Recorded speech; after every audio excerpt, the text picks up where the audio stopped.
ഒരു മിനിറ്റ്. ആ അതെന്താണെന്ന് വെച്ചാൽ ഒരു ഐശ്വര്യം പിടിച്ചതാണ്. സോ ഫസ്റ്റ് ഓഫ് ഓൾ ഞാൻ വർഷയാണ്. അപ്പം ഇന്നെന്താ സംഭവം എന്ന് വെച്ചാൽ ഒരു സൂപ്പർ ചോക്ലേറ്റി കേക്ക് ഉണ്ടാക്കിയാലോ എന്ന് മനസ്സിലോട്ടൊരു ആഗ്രഹം വന്നു. പിന്നെ ഒട്ടും തന്നെ വൈകിയില്ല, നമുക്കൊന്ന് സെറ്റാക്കിയാലോ.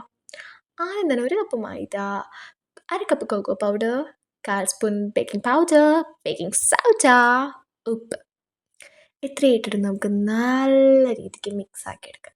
അതായത് ഫിൽട്ടർ ചെയ്തെടുക്കണം, കറക്റ്റ് അല്ലേ? ഇതിൻ്റെ കൂടെ നമുക്കൊരു കപ്പ് പഞ്ചസാരയും കൂടെ ഇട്ട് മിക്സ് ചെയ്ത് ഈ ഡ്രൈഡ് ഇൻഗ്രീഡിയൻസിനൊക്കെ നമുക്ക് മാറ്റി വയ്ക്കാം. കുറച്ച് ടാസ്കുള്ള പണിയാണ്.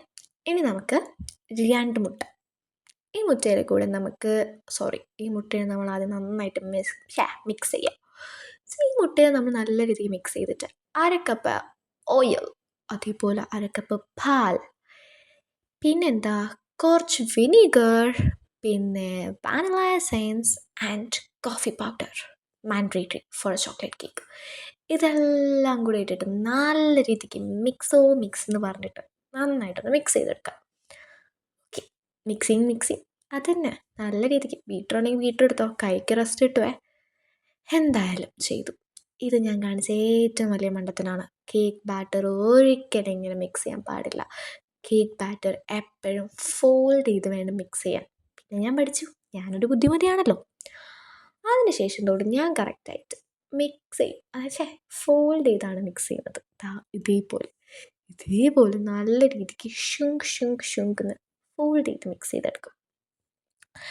ഇങ്ങനെ നമ്മൾ മിക്സ് ചെയ്ത് കുറച്ചുകൂടെ ഇൻഗ്രീഡിയൻസ് ഉണ്ടായിരുന്നു, ഡ്രൈ ഇൻഗ്രീഡിയൻസ്, അതും കൂടെ ഇട്ടിട്ട് നല്ല രീതിക്ക് നമുക്കിങ്ങനെ മിക്സ് ചെയ്തെടുക്കാം. മിക്സ് അല്ല, ഇത് ആക്ച്വലി കേക്ക് ബാറ്ററിന് ഫോൾഡ് ചെയ്തെടുക്കുന്നതാണ്. ഇങ്ങനെ ചെയ്യുമ്പോഴത്തേക്കും നമുക്ക് കേക്ക് കുറച്ചുകൂടെ നല്ല ഹൈറ്റിൽ നല്ല ഫ്ലഫി ആയിട്ട് കിട്ടും. ഇങ്ങനെ ചെയ്താൽ, നമ്മൾ നേരത്തെ ചെയ്തതുപോലെ ചെയ്താൽ കേക്ക് കൊളാവും. ഇങ്ങനെ ചെയ്താൽ അത്യാവശ്യം നല്ല ഫ്ലഫി ആയിട്ട് നമുക്ക് കിട്ടും. ഇതാണ് അതിൻ്റെ പരുവം, കണ്ടല്ലോ. എന്നിട്ട് നമുക്കൊരു പാത്രം എടുക്കാം. എന്നിട്ട് എൻ്റെ അടുത്ത് പാർച്ച്മെൻറ്റ് പേപ്പർ ഇല്ല, അതുകൊണ്ട് ഞാൻ അലുമിനിയം ഫോയിലും കുറച്ച് ബട്ടറൊക്കെ തടവി മിക്സാക്കി വെച്ചിട്ട് ഇതിനെ നമുക്ക് നേരെ പണിപ്പുറത്തോട്ട് വിടാം. ഒരു 40 to 45 മിനിറ്റ്സ് എന്തായാലും എടുക്കും കേട്ടോ. എന്നിട്ട് നമുക്കിങ്ങനെ കത്തി വെച്ച് കുത്തി നോക്കാം, വെന്തില്ലയോ എന്ന്. ഇത് ഞാനിപ്പോൾ ലെവലാക്കാനുള്ള പുറപ്പാടിലാണ്. ലെവലായി. ഇനി നമുക്കൊരു കപ്പ് ചോക്ലേറ്റും കുറച്ച് ഫ്രഷ് ക്രീം. ഈ ഫ്രഷ് ക്രീം നമ്മളൊന്ന് ചൂടാക്കിയിട്ട് വേണം ഇടാൻ കേട്ടോ. ഇല്ലെങ്കിൽ നമ്മൾ രണ്ടും കൂടി ചെയ്ത് ഡബിൾ ബോയിൽ ചെയ്തെടുത്താലും മതി. എന്തായാലും ഇങ്ങനെ കിട്ടിയാൽ മതി. ഇപ്പം നമ്മളുടെ super chocolate ganache is ready guys. Super അല്ലേ? നമ്മളിത് കുറച്ച് നേരം ഫ്രിഡ്ജിലോട്ട് വെച്ച് കൊടുത്താൽ ഇത് എന്താവും, തിക്കായിട്ട് കിട്ടും. ഫ്രിഡ്ജിൽ വെച്ചിട്ട് തിക്കായിട്ട്, എന്തായാലും നമ്മളിങ്ങനെ മിക്സ് ചെയ്യുന്ന ഒരു പരുവം. നമ്മളിതിങ്ങനെ ഈ സ്പാച്ചുല യൂസ് ചെയ്ത് ഈ കേക്കിലോട്ട് ഇങ്ങനെ മിക്സ് ചെയ്ത് കൊടുക്കാം. ഞാനിത് ട്രൈ ചെയ്തു, അത്യാവശ്യം നല്ല രീതിക്ക് വന്നു എന്നാണ് എൻ്റെ ഒരു വിശ്വാസം. ഇനി നമ്മൾ ഈ സ്പാച്ചുല വെച്ചിട്ട് നല്ല രീതിക്ക് ഈ കേക്കിനെ ലെവൽ ചെയ്ത് കൊടുക്കാം. ഇതെന്താ ക്യാമറയിൽ നിന്ന് പോയേ? കിട്ടി. ഇതിന് നമ്മളിങ്ങനെ സെറ്റാക്കി ലെവലാക്കി നല്ല രീതിക്ക് സെറ്റാക്കി കൊടുക്കണം.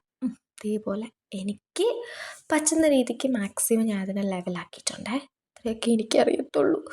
ഇനി നമ്മളിതാ ഇങ്ങനെ ലെവലാക്കിയ ശേഷം എൻ്റെ അടുത്ത് കുറച്ച് സ്പ്രിങ്കിൾസ് ഇരിപ്പുണ്ട്, നമുക്കത് വെതറിയാലോ. യെസ്, നമ്മൾ അതും വെതറി. അതും ഫുള്ളായിട്ട് വെതറിയിട്ട് നമ്മൾ എന്ത് ചെയ്യും? പിന്നെന്താ, ഊതുക, പിന്നെന്ത് ചെയ്യണം, മുറിക്കുക, കഴിക്കുക.